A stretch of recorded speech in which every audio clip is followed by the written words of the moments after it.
सरिता नयन से बहाई गई। सोचती उर्मिला जब जवां थे पति, साथ में नौजवान भौजाई गई। बन सघन और निर्जल कला कौमदी, तह दिल में एक शंका समाई गई। हल्का बेस कर दे बाबू, हल्का बेस हल्का सा बेस गौर करेंगे साथियों। जिस समय लंका का नाश करके राम लक्ष्मण माँ जानकी अयोध्या अइलन, उर्मिला के मन में एक बात का शंका सतावे लगल कि कहीं सीता के पति राम के ना रहले पर हमार पति लक्ष्मण और सीता में अवैध शंका तना रहल। यही पतिया का उर्मिला के शंका सतावे लगल। तो हम बताई ना कि हर एक चीज का दवाई बा, लेकिन शंका का कोनो दवाई न बा। जब इस शंका भइल तब बिरहा में एक लाइन गजल लगल। गजल का लाइन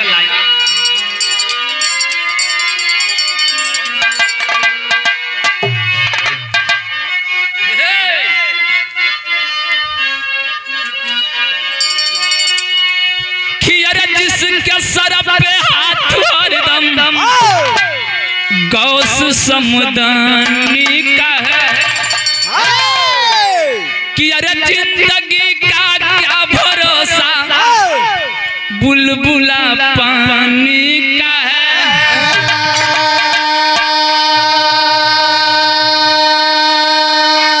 कि अरे जिसके सर पे हाथ हरदम गौस समुदानी का है, अरे जिंदगी का क्यों भरोसा, बुलबुला पानी का है। लेकिन कि अरे अन पर जीनाव मरना, कि अरे अन पर जीनाव या मरना, वीरता की मोल है।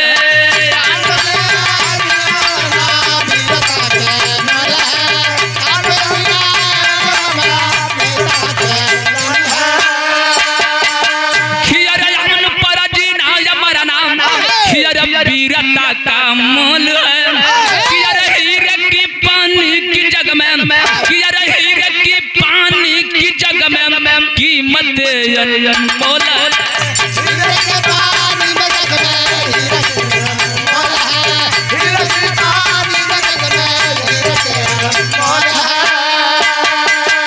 हीरे की पानी की जग में कीमत अनमोल है। लोग बतावे कि हीरा रही तक जहां कहीं भी रही अपन चमक भी दिखा दे। बिरहा का शुरुआत हुआ है राम के संग में लखन अवधपुरी आए हैं। खुशी में अवधपुरी दीप को जलाए हैं।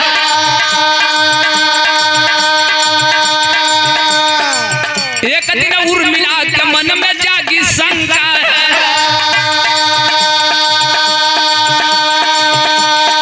सोचती स्वामी की मैं ले लूंगी परीक्षा,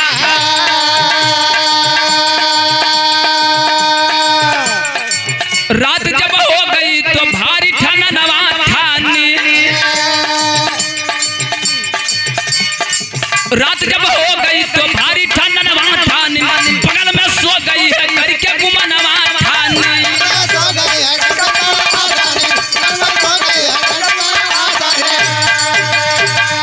यही पतिया का परीक्षा लेवे बदे उर्मिला एक दिन राती का काम कैली कि एक ठे माया का सीता बना के जेवनी रूमवा में लक्ष्मण जी सुतल बाटन, वही रूमवा में भेज दिली। आज जब भेजली अचानक लक्ष्मण का 12 बजे रात का नींद टूटल। आज जब नींद टूटल तो बिरहा में तर्ज लगल लाइन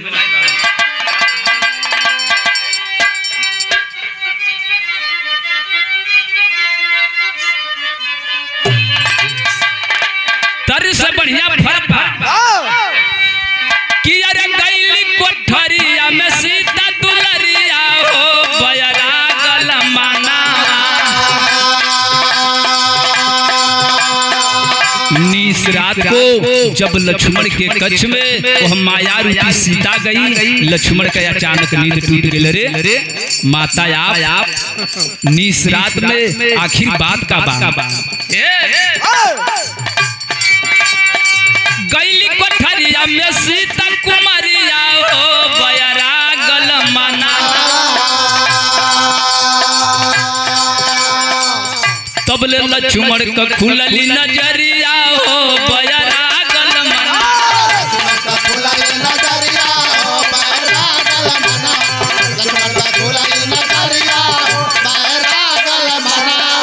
और परम पूजनीय पादरीय सोहन शर्मा जी की तरफ से 51 रुपयों का आशीर्वाद रहा। लक्ष्मण जी चटते उठ के बैठ गिलन रे माता के समान तू त बाटू भौजाई ऐलू कैसन से जिया पर चेहरा बनाई उठता उठता उठावता रे बैरागल मना।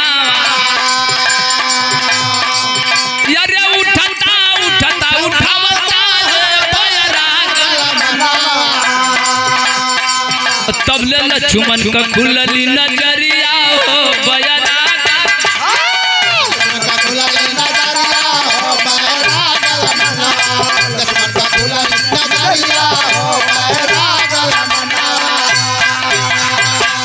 अचानक लक्ष्मण जी जगलन कहलन रे माता आज इतनी रतिया का घट गई केवल ऐसा चीज का कमी हो गई। लेकिन वो तो माया की सीता थी और जब माया का सीता देखली लक्ष्मण से पैरवा पकड़ के कहलन का विराम में गीत लगी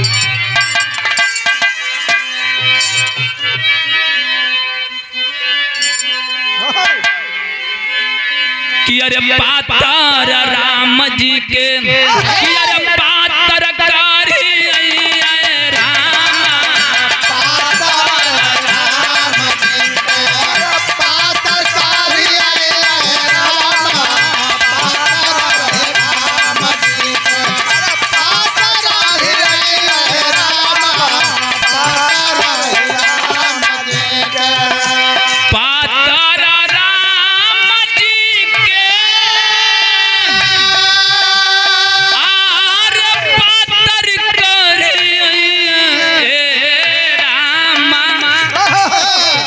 छोटे छोटे हाथावा में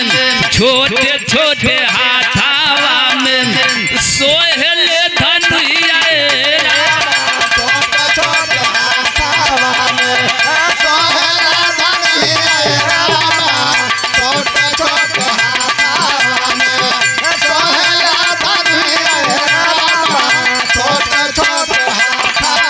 और हमारे धर्म के भाई से का गईलू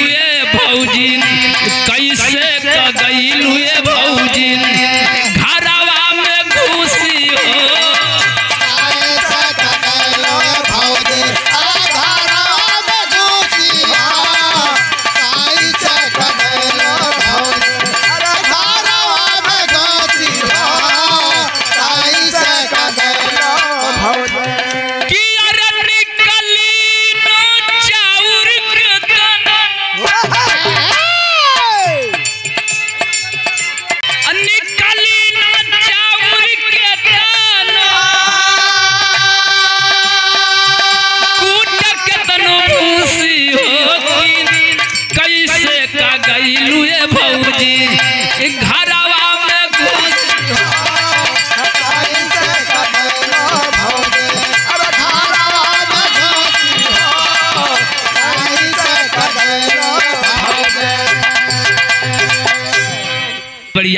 केवड़िया खोला लक्ष्मण जलन की जब तक भेदवा खुल जाए चाहत बात एक ठे काम के लंका ब्याह में टेरी लगल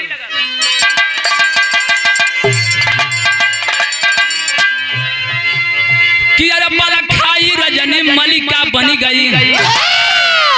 टेरी भी कई प्रकार का हो यही टेरी के स्वर्गीय बुल्लू दादा गोले रहलन हमन के टेप में सुनले हैं आप लोग शायद देखले हो गाँव में प्रधान जी का कि अरे मोरे राम राम नैनों में पृथ्वी राज बस कुल बिरहा से उठान है अब सुने के नाम मिली आजकल का 4 दिन का चुड़कवात आई हुए कुल गावत हो का गावत कि अरे मोरे राम नैनों में पृथ्वी राज बस गए।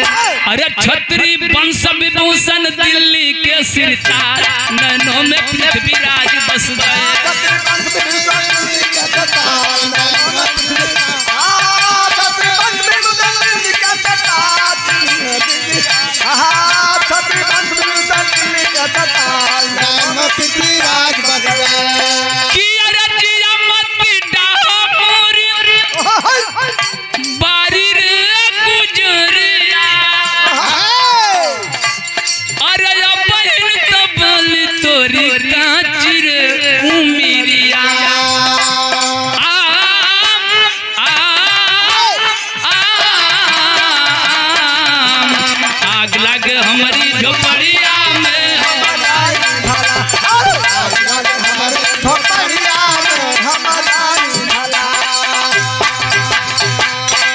लेकिन यहाँ टेरी का भाव लगल कि अरे पल खाई रजनी मलिका बन गई माला के कि माला के लक्ष्मण जटमाला खाई रजनी मलिका बन गई सीता के लक्ष्मण चटमाला दिए बनाई वही माया रूपी सीता के लक्ष्मण जी माया माला बना दिया। और जब माला बनवलन धीरे धीरे सुबह भाई जब सुबह भाई लक्ष्मण जी सोचे लगलन कि अब तो सुबह हो गई ये मलवा के चली जब भैया के दे दे कहीं बोझे नत लगा उहे मलबा लेके लक्ष्मण जी राम जी के पास लगे और पूरा 50 रुपयों का सम्मान जब लक्ष्मण जी वो मलबा के लेके रामचंद्र जी के लगे तब बिरहा में गीत लगल उहे लाइन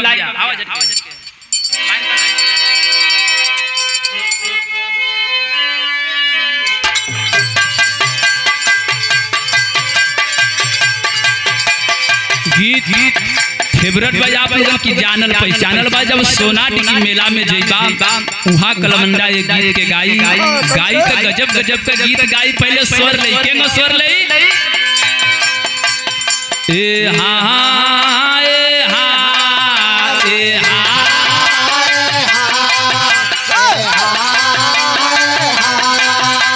हाँ बोला बोला भाग्यश्री माई की ए हाँ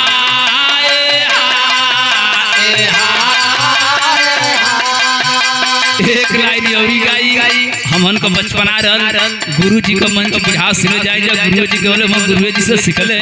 गुरु जी हमन का आइडिया भी बाटन तो उ लवंडा औरी गाई का फूल लो रे कइलो बारी सारी मोरी अटकल डारी सारी मोर अटकल डारी सारी मोरी अटकल डारी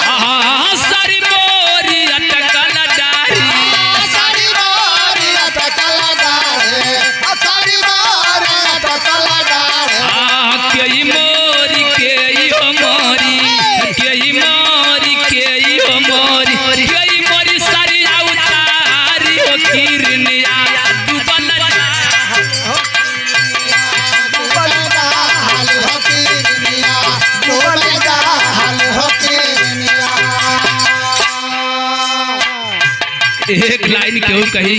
कि ए लवंडा तनी छपरहिया गा दे तो उ लोग छपरहिया भी यही अंदाज में गाई का छपरा सारिया में बिकल रे चरखवा देवर मोरा जोगी भइले बिकल रे चरखवा देवर मोरा जोगी रे भइले बिकल रे चरखवा देवर मोरा जोगी रे भइले हां बिकल रे चरखवा देवर मोरा जोगी भइले बिकल रे चरखवा देवर मोरा जोगी रे भइले बिकल रे चरखवा देवर मोरा जोगी रे भइले हां चरखो मंगा डाला रे दार देवर मोरा जोगी भइले चरखो मंगा डाला रे दार देवर मोरा जोगी रे भइले चरखो मंगा डाला रे दार देवर मोरा जोगी रे धीरे धीरे गाई स्वर मिलाई एक चीज और गाई का गोरखपुर सारिया में गलिया गलिया घुमले हो मयाना अरे गलिया गलिया घुमले हो मयाना अरे गलिया गलिया घुमले हो मयाना और परम श्रद्धेय केशव विश्वकर्मा कोठा अध्यक्ष मर्यादपुर लधुआई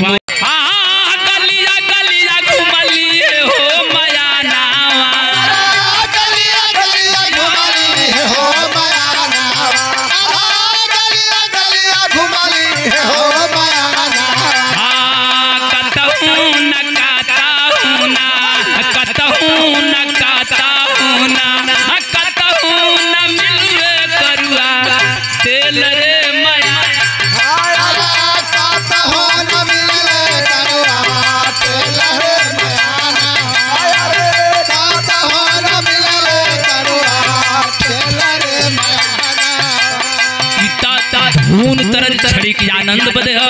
आप लोगों का भाव बिगड़े मत। बतिया बिरहा पर है जब लक्ष्मण जी राम जी के पास मलबा देवे गइलन तो देखला गइले लखाना जाबा राम के समानवा अरे मोर मितवा सुनु बा राम के समानवा अरे मोर मितवा सुनु बा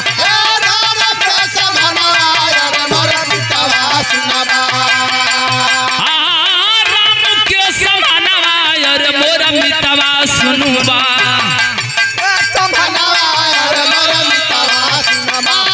राम के समानवा अरे मोर मितवा सुनु बा सीता जी भेटाई गईली पास अरे मोर मितवा सुनु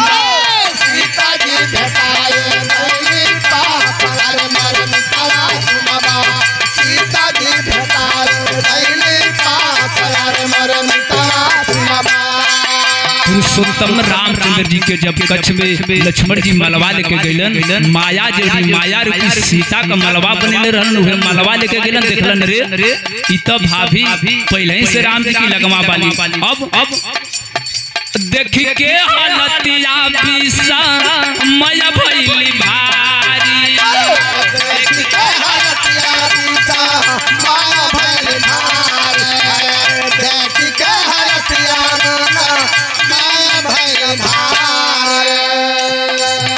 सोच ले कि करी कामी ते न हो नहार सोच ले कि करी कामी ते न हो नहार सोच ले कि करी कामी ते न हो नहार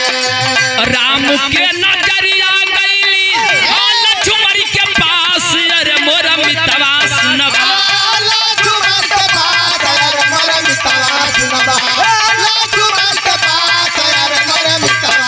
सीता जी भेटाई गईली पास अरे मोर मितवा सुनबा सीता जी भेटाई गईली पास अरे मोर मितवा सुनबा सीता जी भेटाई गईली पास अरे मोर मितवा सुनबा। पूरा बिरहा का मतलब है बा पहले बिरहा का मतलब लहाला जब लक्ष्मण जी मलबा लेके राम जी की लगवा गइलन पहले से असली सीता वही राम जी की लगवा रही जब लक्ष्मण जी मलबा राम जी के दिल प्रभु ये अपना हार लीजिए माला लीजिए राम जी मलबा लिहलन राम जी मलबा सीता जी के दिलन और जब सीता जी देखली तो गुरु जी बतौलन कि मेहरारू के पथले का सवत ना बर्दाश्त होता सीता जी देखली कि रे ई तो हमार सवत बा सीता जी के अचानक गुस्सा आ गया देखो ये बिरहा गुरु जी की बिरहा का काट भी हो गई वैसे काट तब ना क्योंकि हमारे आदर्श लेकिन मंच का बात कलिन के रे ये हमार सवत हो गई अब मलबा के लेके सीता जी के ऑटोमेटिक गुस्सा है और जब गुस्सा आई तो सीता जी कहली का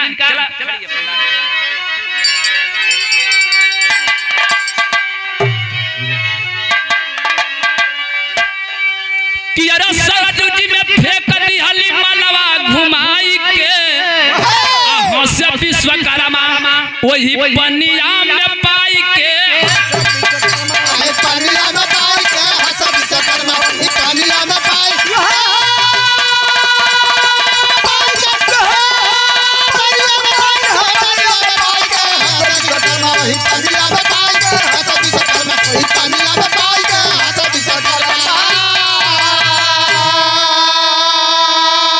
जमनी समय सीता जी वो मलबा के फेंकली वही सरजू जी में मलबा गिरल पावल के यही विश्वकर्मा भगवान कैलन का कि सीता जी को राम दिए घर से जब निकाली वह धोबिया का ताना सही के राम जी सीता जी के कहलन की भ्राता लक्ष्मण सीता को लेकर जाओ और वन में छोड़कर चले जाओ धोबिया का ताना रहल कि सीता जी को राम दिए घर से जब निकाली और सीता जी का दाहिनी निशाना लाना भाई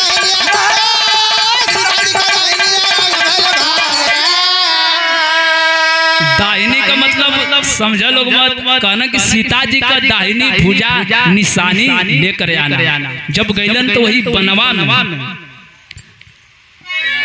लक्ष्मण जी सीता जी का भूजा ना कटलन, वही विश्वकर्मा जी वही मलबा का भूजा बाही बना के दियलन और उहे बहिया विश्वकर्मा भगवान ले जाके लक्ष्मण के दियलन और लक्ष्मण लेके जाके राम जी के दियलन। बाहर विश्वकर्मा भगवान की खोज और ऐसे सृष्टि के रचनाकार हुए, सृष्टि का रचयिता कि अरे लक्ष्मण पावे मलबा के मना रसाई के आहों से विश्वकर्मा वही पनिया में पाई के दीन मोहम्मद राम सेवक सिंह रमदियाल विख्याता कि स्वर्ग का